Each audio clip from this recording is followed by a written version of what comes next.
कहानी की शुरुआत में हम एक लड़की एन को उसके कमरे में देखते हैं जो आंखें बंद करके दुआएं कर रही थी। वो काफी डरी भी हुई थी कि तभी अचानक उसकी मॉम दरवाजे पर दस्तक देती है, मगर एन दरवाजा नहीं खोलती, जिस वजह से उसकी मॉम को इतना गुस्सा आ जाता है कि वो दरवाजे पर अपना सर पटकने लगती है, जिससे ये बात तो साफ हो जाती है कि एन अपनी मॉम से डर रही थी। फिर इसके बाद सीन यहाँ से कुछ सालों आगे चला जाता है, जहाँ एन अब बड़ी हो गई है और वो एक सिस्टर बन गई है जिन्हें नन भी कहा जाता है। वो इस वक्त एक डॉक्टर के पास बैठी थी जो एन को बताती है कि तुम्हारी मॉम एक बहुत ही अच्छी औरत थी। जब तुम छोटी थी तो वो अक्सर मेरे पास आया करती थी, वो मेरी काफी देखभाल करती थी, जैसे मेरे बाल कंघे कर दिया करती थी। मगर फिर अचानक उनका बर्ताव काफी अजीब हो गया। वो एक गाना गाकर मुझे दुख देने लगी। मेरे साथ उनका सलूक ही बदल गया और ऐसा वो जानबूझ के नहीं करती थी, बल्कि उनके अंदर एक अजीब सी आवाज उन्हें ऐसा करने पर मजबूर करती थी, क्योंकि असल में वो पोजेस हो चुकी थी, मतलब कि शैतान ने उन पर कब्जा कर लिया था। इसके बाद दिखाया जाता है कि 1835 में एक्सॉर्सिज्म सिखाने के लिए एक स्कूल बनाया गया। एक्सॉर्सिज्म यानी काले जादू का तोड़। लेकिन अब क्योंकि पोजेस्ड यानी जिन पर शैतान ने कब्जा किया हुआ था उनकी तादाद बढ़ती जा रही थी, तो उसी स्कूल में अब उन लोगों को भी रखने का फैसला किया जाता है जो पोजेस्ड हो, जहाँ उन सबकी देखभाल सभी सिस्टर्स और नन्स करेंगे, मगर वो एक्सॉर्सिज्म से दूर रहेंगे, क्योंकि सभी फादर्स और प्रीस्ट एक्सॉर्सिज्म सीखकर उनकी पोजेशन को खत्म करेंगे, जिससे वो बिल्कुल ठीक हो जाए। अब हम एन को देखते हैं जो पहले एक बड़े चर्च में रहती थी, मगर अब वो भी इस स्कूल में आ जाती है। हालांकि वो एक नन है, सिस्टर है, एक्सॉर्सिज्म से उसका कोई लेना देना नहीं है, मगर फिर भी एक्सॉर्सिज्म सीखने में उसकी काफी दिलचस्पी होती है। फिर जब वो क्लास में थी तो वही डॉक्टर जिससे एन बातें कर रही थी वो सबको जादू टोने और इसके तोड़ के बारे में बता रही। यहाँ पर कुछ मरीज ऐसे थे जिनका ध्यान एन रख रही थी। कुछ वक्त पहले ही यहाँ एक और मरीज भी आई थी जिसका नाम नेटली था, जो सिर्फ एक 10 साल की बच्ची थी। एन उससे बातें करती है, हंसी मजाक करती है, जिससे वो बच्ची काफी खुश रहती है और एन को वो बहुत पसंद करती है। अब रात को जब एन अपने कमरे में थी तो तभी उसे किसी के पुकारने की आवाज आती है, के साथ ही उसे कुछ आहट भी महसूस होती है। वो चेक करने बाहर जाती है, मगर वहाँ कोई भी नहीं था। फिर जब वो मरीजों वाले एरिया में घूम रही थी तो तभी उसे किसी बच्चे की रोने की आवाज आती है, वो भी कई बार, बहुत ज्यादा। उसे कुछ भी समझ नहीं आ रही थी कि आखिर ये आवाज आ कहाँ से रही। मगर फिर तभी अचानक उसके सामने नेटली आ जाती है। उसे देख वो थोड़ी हैरान रह जाती है, ये सोचकर कि वो बाहर कैसे आ गई, क्योंकि सारे मरीजों को हमेशा ही उनके कमरों में बंद करके रखा जाता है और सिर्फ 2-3 नंजी अंदर जाती थी। मगर फिर वो उसे थोड़ी बहुत बात करके दोबारा कमरे के अंदर भेज देती है। वो फिर जब नीचे वाले हिस्से में आ रही थी तो उसे दोबारा से किसी के पुकारने की आवाज सुनाई देती है। तो वो यहाँ इस बारे में सोचने लगती है कि आखिर ये आवाजें मुझे सुनाई क्यों दे रही हैं, क्योंकि वो दरअसल इन आवाजों को थोड़ा बहुत पहचान चुकी है।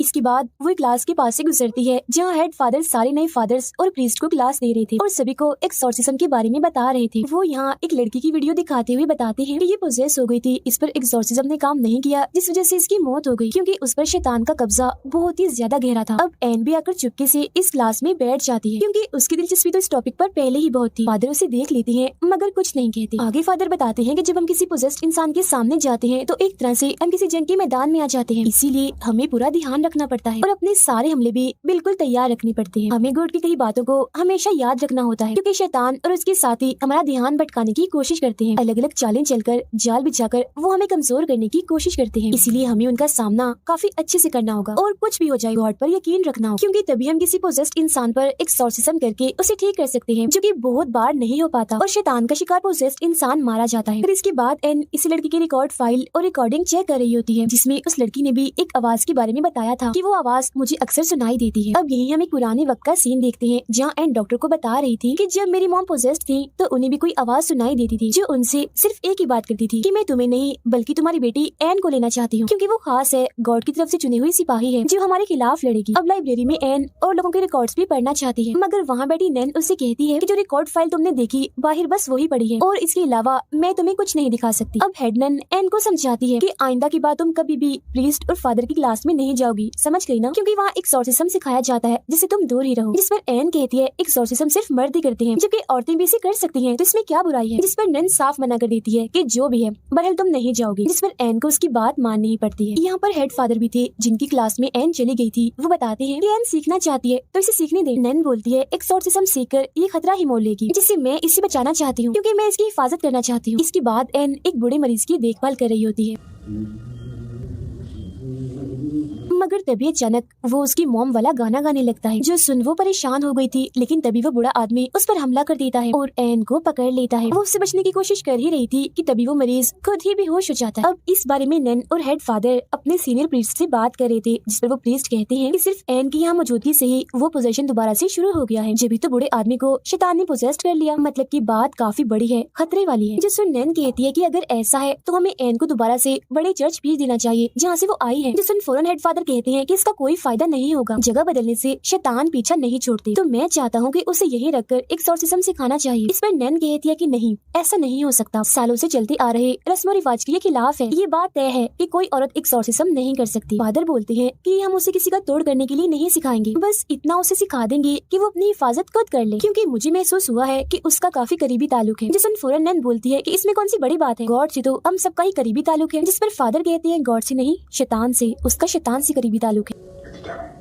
फिर अगले दिन एन एक्सॉर्सिज्म वाली क्लास में जाने लगती है, जहाँ एक फादर जिसकी एन से दोस्ती हो गई थी, उसके अलावा सब इस बात से नाखुश थे। क्लास खत्म होने के बाद फादर उन्हें असली एक्सॉर्सिज्म की झलक दिखाने के लिए ऊपर वाले फ्लोर पर ले जाते हैं। ये एक ऐसी जगह थी जहाँ सबसे खतरनाक पोजीशन वाले लोगों को हिफाजती कमरों में रखा जाता है, और जिस कमरे के पास वो आए थे इसमें नेटली को रखा गया था, क्योंकि उसका पोजीशन काफी बढ़ गया था। तब हेड फादर दो छोटे फादर जो अब एक्सॉर्सिज्म सीख रहे थे, उन्हें इस कमरे में भेजने का फैसला करते हैं एक्सॉर्सिज्म करने के लिए, और उन्हें बताते हैं कि जिस पर तुम एक्सॉर्सिज्म करने जा रहे हो वो सबसे खतरनाक शैतान है, जो सबकी खुफिया राज, उनकी शर्मिंदगी और सभी गुनाहों को जानता है, जिन्हें वो फिर उस इंसान के खिलाफ इस्तेमाल करता है जिसके अंदर वो होता है, और ऐसा करके वो उसकी आत्मा को तोड़ता है। तो तुम इस चीज का खास ध्यान रखना। फिर इसके बाद वो एक्सॉर्सिज्म करने के लिए उस कमरे के अंदर चले जाते हैं और अपने जादुई अल्फाज और मंत्र पढ़ने लगते हैं, लेकिन पोजेस्ड हुई नेटली पर इनका कोई असर नहीं होता।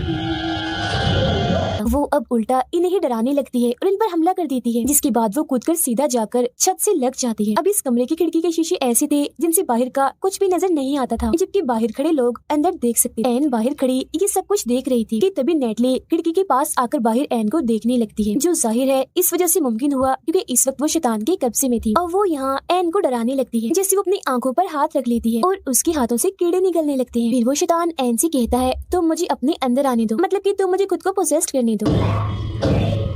फिर फौरन ही फादर कमरे के अंदर आ जाते हैं, क्योंकि बात अब बस से बाहर हो गई थी, मगर पोजेस्ड नेटली उन पर भी हमला कर देती है, जिसके बाद अब एन अंदर आती है और उससे बात करने लगती है। वो कहती है संभालो खुद को और जल्दी करो, होश में आओ। तब उसकी ये बात नेटली पर असर भी करती है, क्योंकि वो फौरन ही होश में आने लगी थी, मगर तभी अचानक उसके अपने ही बाल उसके मुंह में जाने लगते हैं, लेकिन उन बालों को दोनों छोटे फादर्स पकड़ लेते हैं, जबकि हेड फादर फिर अपने मंत्र और जादुई अल्फाज पढ़ने लगते हैं, जिसके साथ ही नेटली फौरन होश में आ जाती है और वो उसके बाल बाहर निकालते हैं, जिन्हें एक शैतानी हाथ में पकड़ा हुआ था, क्योंकि शैतान उसके अंदर था। फिर अब कुछ वक्त के बाद दोनों छोटे फादर और एन आपस में बात कर रहे होते हैं, क्योंकि तीनों की काफी अच्छी दोस्ती हो गई। उनमें से एक फादर कहता है कि एन का तरीका काम कर गया, क्योंकि कहीं ना कहीं नेटली उस पोजीशन में मौजूद थी जिसने तुम्हारी बात सुन ली और होश में आने की कोशिश की। ये कहकर वो उसे अपनी बहन के बारे में बताने लगता है कि मेरी बहन की शादी हुई थी, उसका बच्चा जब होने वाला था तो किसी वजह से बच्चा उसने खो दिया, जिसमें कहीं ना कहीं मेरी बहन की भी गलती है, जिस वजह से वो हर वक्त सदमे में शर्मिंदगी में रहती है और मैं उसकी वजह से बहुत परेशान। फिर अब रात के वक्त एन को एक बुरा सपना आता है जिसमें उसकी माँ ही उसे डराती है, जिससे एन भी काफी परेशान हो गई थी। इसके बाद वो नेटली के पास जाती है और पूछती है कि अब तुम्हें कैसा महसूस हो रहा है, जिस पर नेटली बताती है कि मुझे एक बुरा सपना आया था जिसमें मैंने एक जगह देखी जहाँ पर बहुत सारे लोग थे, वो सभी लोग चिल्ला रहे थे, साथ ही साथ एक आवाज भी सुनाई दे रही थी। वो मुझे काफी डरावनी चीजें भी दिखा रहे थे, डरा रहे थे और वैसे करने को कह रहे थे जैसा वो लोग कर रहे थे। और एन वहाँ मैंने तुम्हें भी देखा, तुम भी चिल्ला रही थी, जिससे एन थोड़ा और परेशान हो जाती है। फिर इसके बाद वो अपने नोट्स बना रही होती है कि जब इंसान पोजेस्ड होता है तो उन्हें क्या महसूस होता है, उनके साथ होता क्या। अपने फादर दोस्त की मदद से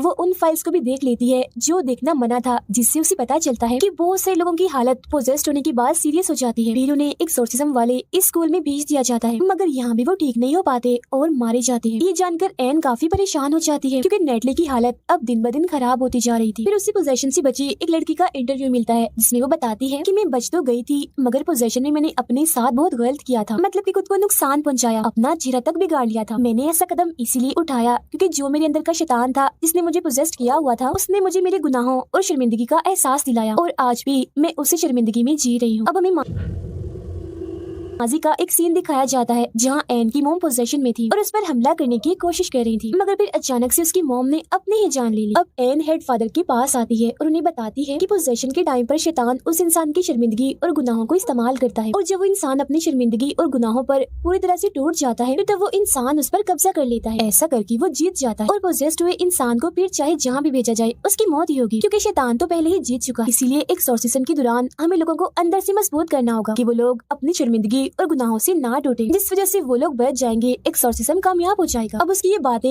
हेड फादर को जरा भी समझ नहीं आती। उनका यहाँ सिर्फ एक ही सवाल था कि आखिर एक 10 साल की बच्ची को क्या शर्मिंदगी और क्या गुनाहों का एहसास होगा, क्योंकि बच्चे तो मासूम होते हैं, मन के पाक साफ होते हैं। तो फिर नेटली के केस में आखिर शैतान ने कैसे उस पर कब्जा किया हुआ है, अब इसका जवाब किसी के पास नहीं था, मगर जो इसकी वजह थी वो काफी बड़ी थी, जिस बारे में हमें थोड़ी देर में पता लगने वाला है। अब एन की बातें यहाँ उसके फादर दोस्त ने सुन ली थी और वो उसे कहता है कि मेरी बहन जिसने बच्चे को खोया था, मैंने जिसके बारे में तुम्हें बताया था, वो भी अब पोजेस्ड हो चुकी है, तो तुम उसकी मदद कर दो ताकि उसकी जान छूट जाए। जिस पर वो मान भी जाती है और ये दोनों उस फादर के घर आ जाते हैं, जहाँ एन उसकी बहन से बात करती है। उसका भाई यानी फादर एक्सॉर्सिज्म शुरू करता है तो पता चलता है कि उसकी बहन को भी अपना बच्चा खोने की वजह से शर्मिंदगी और गुनाहों का एहसास था और वो काफी दुखी भी थी, और इन्हीं सब चीजों का इस्तेमाल करके शैतान उसे परेशान कर रहा है। तब एन उसे संभालती है, कहती है तुम बिल्कुल ठीक हो और गॉड की नजर में भी तुम बिल्कुल पाक साफ हो, गलत नहीं हो, और वो तुमसे अभी भी प्यार करती। ये बातें सुनकर उसकी बहन खुश हो जाती है, जिससे जाहिर है उनकी जीत हो रही थी। अब खुद को हारता हुआ देखकर शैतान चिढ़ जाता है और अब वो आसपास की चीजों से इन पर हमला करने लगता है, मगर अब तक उसकी बहन ने अपने बारे में गलत सोचना बंद कर दिया था, जिस वजह से वो बिल्कुल ठीक हो गई थी, जो देखकर वो तीनों ही काफी खुश हो जाते हैं, क्योंकि ऐसा करके उन्होंने पहली जान तो बचा ली। फिर इसके बाद एन और उसका फादर दोस्त बाहर बैठकर बातें कर रहे थे, जहाँ एन उसे अब अपने बारे में बताती है कि मेरी मोम की मौत के बाद मैं बिल्कुल अकेली हो गई थी, जिसके बाद एक काफी अमीर फैमिली ने मुझे गोद ले लिया, मगर जब मैं 15 साल की हुई तो मुझे नशे की लत लग गई और मैं गलत रास्तों पर निकल पड़ी, जिसके बाद मेरे साथ पता नहीं क्या हुआ, मुझे याद नहीं, पर मैं प्रेग्नेंट हो गई, मतलब कि मैं माँ बनने वाली थी, जिस वजह से मेरी जिंदगी में काफी मुश्किलें आई, क्योंकि मेरी इस हरकत की वजह से उस फैमिली ने मुझे घर से निकाल दिया था, जिसके बाद मुझे सहारा दिया नन्स और सिस्टर्स ने, जहाँ मेरी बेटी पैदा हुई जिसे मैं पालना नहीं चाहती थी। फिर मैंने दुखी मन से अपनी बच्ची को छोड़ दिया था और उन्हीं नन्स ने उसे गोद ले लिया था, जिसके बाद मैंने भी ये फैसला किया कि अब मैं भी इन्हीं की तरह ही एक नन, एक सिस्टर बनूंगी और पूरी इंसानियत की खिदमत करूंगी। और अपनी बच्ची को छोड़ते वक्त मैंने उसके पास एक लॉकेट छोड़ा था, जो कि क्रॉस का था, जो बचपन से ही मेरे पास रहा था, क्योंकि मेरी मॉम ने ही मुझे दिया था, और तभी से मैं दुआएं मांग रही हूँ कि गॉड मुझे मेरे किए के लिए माफ कर दे। जिस वो फादर कहते हैं कि मेरा ख्याल है गॉड तुम्हें माफ कर चुके हैं, क्योंकि कई बार मैंने इस बात की झलक तुम्हारे अंदर देखी है। इसके बाद जब एन अपने कमरे में थी तो उसे अपनी मॉम के ख्याल आने लगते हैं, उसकी आंख से भी नोकदार कोई चीज बाहर आती है, जिससे वो थोड़ा परेशान हो गई थी। अगले ही पल हम उसकी मॉम की आत्मा को उसके पास ही खड़ा हुआ देखते हैं। कुछ देर बाद उसे हेडनन बुलाने आती है, जो उसे सीनियर प्रीस्ट के पास ले जाती है, जहाँ पर उसका फादर दोस्त भी बैठा हुआ था। और अब हमें यहाँ पर पता चलता है कि उस फादर की बहन जिस पर इन्होंने एक्सॉर्सिज्म किया था वो मारी जा चुकी है, क्योंकि उसने भी खुद अपनी जान ले ली थी। यहाँ पर सभी लोग एन और उस फादर पर काफी गुस्सा कर रहे थे कि आखिर तुमने एक्सॉर्सिज्म किससे पूछ के किया था। अब एन को उसकी मौत का काफी दुख था, तो वो अपनी सजा खुद ही बता देती है कि मुझे वापस उसी चर्च में भेज दिया जाए जहाँ से मैं आई थी, क्योंकि मैं जानती हूँ ये गलती बहुत ही बड़ी है, नाकाबिले माफी है। जब वो उस बड़े चर्च में आती है तो वो डॉक्टर उससे मिलने आती है और उसका हौसला बढ़ाते हुए कहती है कि तुम एक अच्छी इंसान हो, कभी कभी तुम भी लोगों की जान बचाने की कोशिश करती हो, और क्योंकि तुम एक नई राह पर हो तो अपनी नाकामियों से मत डरो। और नेटली पर एक्सॉर्सिज्म कामयाब रहा है, वो बिल्कुल ठीक हो गई है और कल अपनी मॉम के साथ चली जाएगी। सुन एन बहुत ही खुश हो जाती है। अब अगले दिन उससे मिलने उसका फादर दोस्त आता है और उसे बताता है कि नेटली को घर ले जाया जाना था, मगर वो दोबारा पोजेस्ड हो गई थी और इस बार उसका पोजेशन काफी हद तक बढ़ गया। उसने 3 लोगों को मार दिया, इसमें प्रीस्ट और नन शामिल थे। फिर वो उसे क्रॉस लॉकेट देता है और कहता है कि पोजेशन की हालत में नेटली ने कहा था कि इसी में तुम तक पहुंचा दूं। अब उस क्रॉस लॉकेट को देखकर एन समझ जाती है कि तो वही लॉकेट है जो मैंने अपनी बेटी को दिया था उसे छोड़ते वक्त। तो इसका मतलब ये है कि नेटली और कोई नहीं बल्कि मेरी बेटी ही है। और अब हमें यहाँ ये बात पता चल गई है कि शैतान को उस बच्ची में आखिर कोई शर्मिंदगी क्यों नहीं मिली, क्योंकि उसे वो बच्ची नहीं चाहिए थी, बल्कि वो तो उसके जरिए बस एन तक पहुँचना चाहता था और उसे नेटली के नाम से तोड़ना, कमजोर करना चाहता था। ये जानकर वो फौरन उस फादर के साथ नेटली को बचाने के लिए निकल पड़ती है, क्योंकि वो उसकी बेटी भी है और एक बच्ची भी है, तो वो उसे कुछ भी होने देना नहीं चाहती। उधर नेटली को एक खुफिया जगह पर लाया जाता है जहाँ उस पर एक्सॉर्सिज्म चल रहा था, और ये वही जगह थी जहाँ पर 1835 के टाइम से जादू टोने और एक्सॉर्सिज्म किए जाते थे। यहाँ एक फादर के साथ कुछ प्रीस्ट थे जो नेटली पर जादुई अल्फाज और मंत्र पढ़ रहे थे, जिनका उस पर कोई असर नहीं हो रहा था। अब इतनी ही देर में एन भी वहाँ आ जाती है और बस शैतान का प्लान कामयाब हो गया था, क्योंकि वो तो चाहता ही ये था। अचानक ही उसके अंदर उसकी सारी ताकतें आ जाती हैं, जिनका इस्तेमाल करके सबसे पहले वो इन प्रीस्ट पर हमला करता है और उठाकर इन्हें दूर फेंकता है, जिससे सारे के सारे मारे जाते हैं। अब एन उसके पास जाती है और नेटली से बात करने की कोशिश करती है, मगर यहाँ शैतान ही उससे बात कर रहा था और पूछता है कि तुमने अपनी बेटी को क्यों छोड़ दिया था, तुम ये बात छुपाओ मत, सबको बताओ। अब यहाँ हमें पता चलता है कि आखिर क्यों एन की मॉम ने अपनी जान ली थी। ऐसा उन्होंने इसलिए किया था ताकि ये शैतान एन तक ना पहुँच सके। दरअसल उन्होंने अपनी बेटी को बचाने के लिए खुद की कुर्बानी दी थी, क्योंकि जैसा कि मैंने आपको बताया था कि एन खास है और उसने भी अपनी बेटी को इसलिए छोड़ा था ताकि वो हर लिहाज से महफूज रह सके, क्योंकि वो जानती थी कि ये आवाज यानी ये शैतान उसके पूरे खानदान का पीछा करे। मगर शैतान उसके पीछे पड़ा ही रहा और आज वो उसके रूबरू आ ही गया। अब यहाँ पर एन अपनी मॉम की तरह ही अपनी बेटी की जान बचाना चाहती थी। वो शैतान को अपने अंदर आने की दावत दे देती है। अगले ही पल शैतान उसके जिस्म में जाकर उसे पोसेस कर लेता है। ये देखिए फादर नेटली की जान बचाने के लिए उसे यहाँ से लेकर भागने लगता है, मगर यहाँ के सारे दरवाजे अपने आप ही बंद हो जाते हैं, इसलिए वो उसे छोटी सी जगह से बाहर निकालकर छुपने का कहता है। अब एन, जिसे कोई होश नहीं था क्योंकि वो पोजेस्ड थी, अपनी बेटी को मारने के लिए आ रही होती है। हालांकि फादर उसे रोकने की कोशिश भी करते हैं, मगर वो पहले ही बाहर आ चुकी थी। वो नेटली को पकड़कर एक तालाब में डबोने लगती, जो कोई आम पानी नहीं था बल्कि होली वाटर था। अब एन तो पूरी तरह से पोजेस्ड है, जबकि फादर अंदर बंद है। तो अब नेटली को कौन बचाने आएगा? तो उसे यहाँ बचाने के लिए आती है उसकी नानी, यानी कि एन की मॉम, जो हमेशा से ही उसके पास थी क्योंकि वो उसकी हिफाजत कर रही। तो अब यहाँ एन थोड़ा थोड़ा पोजीशन से बाहर आने लगती है। उसे अपनी फैमिली और अपनी मॉम के साथ गुजारे सभी अच्छे पल याद आने लगते हैं। साथ ही उन लोगों की भी याद आने लगती है जिन्होंने एन को बचाने के लिए अपनी जान दी थी, और अब उनसे हिम्मत लेकर वो शैतान से लड़ने लगती है। वो अब आहिस्ता आहिस्ता अपने सर पर वही क्रॉस वाला लॉकेट घुसाने लगती है और उस होली वाटर के तालाब में कूद जाती है। अब होली वाटर में नहाने से उसके सारे गुनाह खत्म हो गए थे, इसलिए शैतान उसके जिस्म को छोड़कर चला जाता है। अब अगले सीन में हम हॉस्पिटल में एन को देखते हैं, जिससे मिलने नेटली आती है, मगर उसने नेटली को ये सच्चाई नहीं बताई होती कि मैं तुम्हारी मॉम हूँ। ऐसा उसने इसलिए किया था ताकि वो खुश रह सके। यहाँ नेटली उसका शुक्रिया अदा करके चली जाती है और इसके बाद नेटली वापिस से एक्सोर्सिज्म स्कूल में आ जाती है, जहाँ इस वजह से कि कैसे उसने सबकी जान बचाई और अपनी जान की परवाह ना करते हुए शैतान को हराया।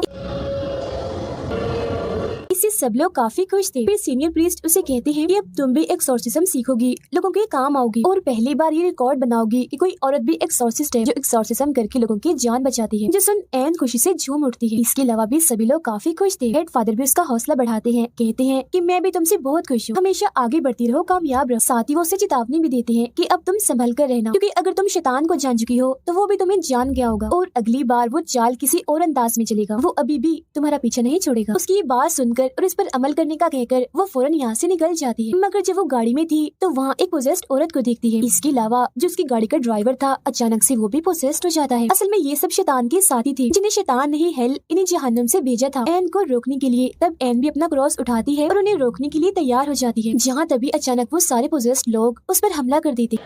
अब यहाँ मैं आपको एक बात बता दूं, ये प्रे दुआ वाला नहीं था बल्कि शिकार वाला था, और इस कहानी में जो शैतान की प्रे थी वो और कोई नहीं बल्कि एन, उसकी मॉम और उसकी बेटी, क्योंकि ये तीनों गॉड की तरफ से चुनी गई थी। वजह यह है कि इनमें से एन को एक्सोर्सिज्म सीखने का बहुत शौक था। और इसी के साथ ये फिल्म इधर ही खत्म हो जाती।